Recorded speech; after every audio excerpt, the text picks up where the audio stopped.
ಮುಂಬರುವ ಚುನಾವಣೆಗಳಿಗೆ DCM DK Shivakumar ಈಗಿನಿಂದಲೇ ರಣಕಹಳೆ ಮೊಳಗಿಸುವಂತೆ ಕಾಣಿಸ್ತಾ ಇದೆ. ಪರಾಜಿತ ಅಭ್ಯರ್ಥಿಗಳ ಜೊತೆ ಮಹತ್ವದ ಸಭೆಯನ್ನು ನಡೆಸಿದ್ದಾರೆ. 2023ರ ವಿಧಾನಸಭೆ ಚುನಾವಣೆಯಲ್ಲಿ ಸೋತಿರುವಂತ ಅಭ್ಯರ್ಥಿಗಳ ಜೊತೆ ಸಭೆ.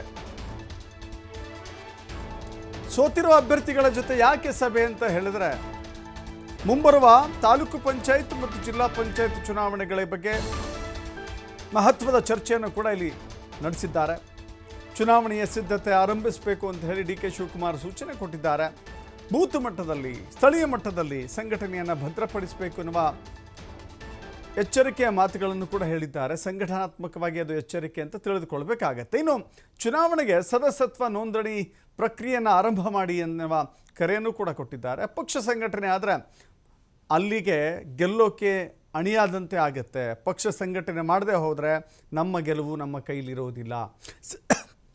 ಸರಿಯಾಗಿ ಕೆಲಸ ಮಾಡದೇ ಇದ್ದರೆ ಟಿಕೆಟ್ ಯಾವ ಕಾರಣಕ್ಕೂ ಕೊಡೋದಿಲ್ಲ. ಸರಿಯಾಗಿ ಕೆಲಸ ಮಾಡಿದರೆ ಮಾತ್ರ ಟಿಕೆಟ್ ಕೊಡ್ತೇವೆ. ಯಾರು ಸಮರ್ಥರಾಗಿದ್ದೀರಿ, ಯಾರು ಬಲಿಷ್ಠರಾಗಿದ್ದೀರಿ, ಗೆಲ್ಲುವ ಸಾಮರ್ಥ್ಯವನ್ನು ಹೊಂದಿದ್ದೀರಿ, ಅಂಥವರಿಗೆ ಮಾತ್ರ ಟಿಕೆಟ್ ಅಂತ ಹೇಳಿ ಡಿಕೆ ಶಿವಕುಮಾರ್ ಒಂದು ಎಚ್ಚರಿಕೆಯ ಸಂದೇಶವನ್ನು ಇವತ್ತು ರವಾನೆ ಮಾಡಿದ್ದಾರೆ.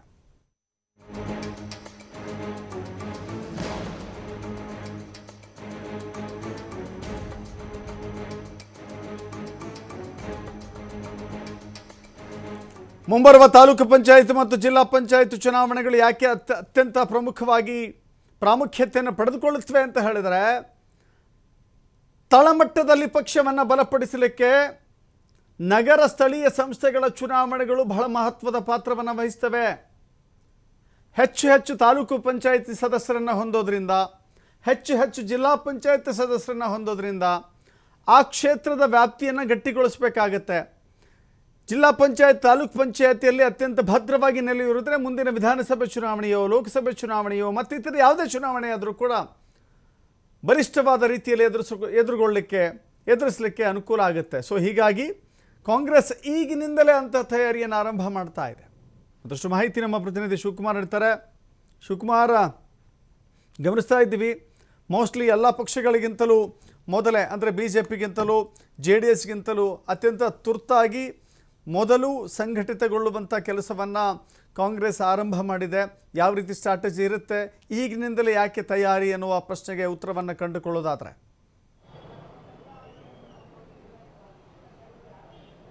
ದಶರಥ್, ಇದೀಗ ಡಿ.ಕೆ. ಶಿವಕುಮಾರ್ ಅವರು ಯಾರು ಪರಾಜಿತಗೊಂಡಿದ್ರು ಅಭ್ಯರ್ಥಿಗಳ ಜೊತೆ ಸಭೆಯನ್ನು ಮಾಡ್ತಾ ಇದ್ದಾರೆ. KPCC ಕಚೇರಿಯಲ್ಲಿ ನಡೀತಾ ಇರುವಂತಹ ಸಭೆಯಲ್ಲಿ ಜಿಲ್ಲಾ ಪಂಚಾಯತ್ ಮತ್ತು ತಾಲೂಕು ಪಂಚಾಯತ್ ಚುನಾವಣೆಗಳು ಈಗ ಎದುರಾಗ್ತಾ ಇರೋದ್ರಿಂದ ನಾವು ಚುನಾವಣೆಗೆ ಯಾವ ರೀತಿಯಾಗಿ ಸಿದ್ಧತೆಗಳನ್ನು ಮಾಡ್ಕೊಳ್ಬೇಕು ಮತ್ತು ಹೆಚ್ಚಿನ ಸೀಟುಗಳನ್ನು ಗೆಲ್ಲೋದಕ್ಕೆ ಯಾವ ರೀತಿಯಾದಂಥ ತಂತ್ರಗಾರಿಕೆಯನ್ನು ಮಾಡಬೇಕು ಅನ್ನುವಂಥ ನಿಟ್ಟಿನಲ್ಲಿ ಸಲಹೆ ಮತ್ತು ಸೂಚನೆಗಳನ್ನು ಕೊಡ್ತಾ ಇದ್ದಾರೆ.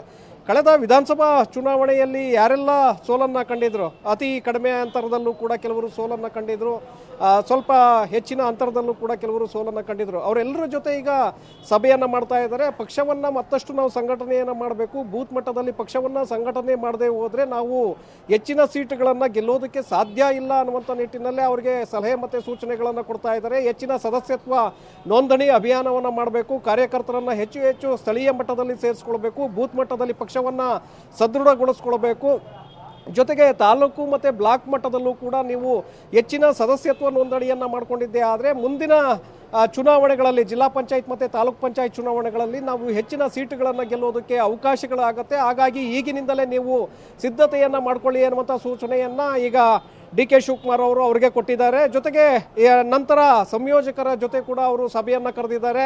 ಭಾರತ್ ಜೋಡೋ ಭವನದಲ್ಲಿ ಸಂಯೋಜಕರ ಜೊತೆ ಕೂಡ ಅವರು ಸಭೆಯನ್ನು ಮಾಡ್ತಿದ್ದಾರೆ. ಜಿಲ್ಲಾ ಪಂಚಾಯತ್, ತಾಲೂಕ್ ಪಂಚಾಯತ್ ಚುನಾವಣೆಗಳು ಶೀಘ್ರದಲ್ಲೇ ಎದುರಾಗುತ್ತೆ ಅನ್ನುವಂಥ ಮಾತನ್ನು ಮೊನ್ನೆ ಅಷ್ಟೇ ಡಿ.ಕೆ. ಶಿವಕುಮಾರ್ ಅವರು ಹೇಳಿದರು.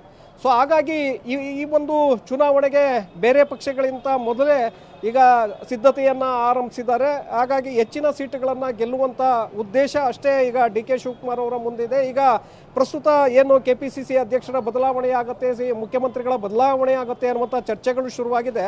ಇದಕ್ಕೆ ಒಂದು ಫುಲ್ ಸ್ಟಾಪನ್ನು ಹಾಕಬೇಕು. ಮತ್ತು ಡಿ.ಕೆ. ಶಿವಕುಮಾರ್ ಇನ್ನೂ ಕೂಡ ಸದೃಢರಾಗಿದ್ದಾರೆ, ಪಕ್ಷವನ್ನು ಸಮರ್ಥವಾಗಿ ಮುನ್ನಡೆಸ್ತಾರೆ ಅನ್ನುವಂಥದ್ದನ್ನು ಒಂದು ಸಂದೇಶವನ್ನು ಹೈಕಮಾಂಡ್ಗೆ ತೋರಿಸಬೇಕು. ಸೊ ಆ ನಿಟ್ಟಿನಲ್ಲೂ ಕೂಡ ಇವತ್ತಿನ ಈ ಒಂದು ಸಭೆಗಳನ್ನು ಕರೆದಿದ್ದಾರೆ. ಹಾಗೆ ನಿರಂತರವಾಗಿ ಮುಖಂಡರುಗಳ ಒಂದು ಸಭೆಗಳನ್ನು ಅವರು ನಡೆಸಲಿದ್ದಾರೆ. ಮುಖಂಡರ ಸಭೆಗಳನ್ನು ನಡೆಸುವ ಮೂಲಕ ಪಕ್ಷದ ಕಡೆಗೂ ಕೂಡ ಅವರು ಗಮನವನ್ನು ಕೊಡ್ತಾ ಇದ್ದಾರೆ ಅನ್ನುವಂಥ ಒಂದು ಮೆಸೇಜನ್ನು ಹೈಕಮಾಂಡ್ಗೆ ರವಾನೆ ಚುನಾವಣೆ ಮಾಡಬೇಕು. ಆ ಕಾರಣಕ್ಕೆ ಈಗ ಸಭೆಗಳ ಮೇಲೆ ಸಭೆಗಳನ್ನು ಡಿ ಕೆ ಶಿವಕುಮಾರ್ ನಡೆಸ್ತಾ ಇದ್ದಾರೆ. ಜಿಲ್ಲಾ ಮತ್ತು ತಾಲೂಕ್ ಪಂಚಾಯತ್ ಚುನಾವಣೆಗಳಲ್ಲಿ ಹೆಚ್ಚಿನ ಸೀಟುಗಳನ್ನು ಗೆಲ್ಲೋದಕ್ಕೆ ಅವರು ಗುರಿಯನ್ನು ಇಟ್ಕೊಂಡಿದ್ದಾರೆ. ಇಲ್ಲಿ ಹೆಚ್ಚಿನ ಸೀಟುಗಳನ್ನು ಗೆದ್ದಿದ್ದೆ ಆದರೆ ನನ್ನ ಸ್ಥಾನ ಕೂಡ ಸುಭದ್ರವಾಗಿರುತ್ತೆ ಅನ್ನುವಂಥ ಕಾರಣಕ್ಕೆ ಈಗ ಕಾರ್ಯಕರ್ತರು ಮತ್ತು ಮುಖಂಡರುಗಳನ್ನು ಮತ್ತಷ್ಟು ಸಜ್ಜುಗೊಳಿಸುವಂಥ ಒಂದು ಪ್ರಯತ್ನವನ್ನು ಈ ಮೂಲಕ ಡಿ ಕೆ ಶಿವಕುಮಾರ್ ಮಾಡ್ತಾ ಇದ್ದಾರೆ. Dasharath. Yes, thank you Shivu.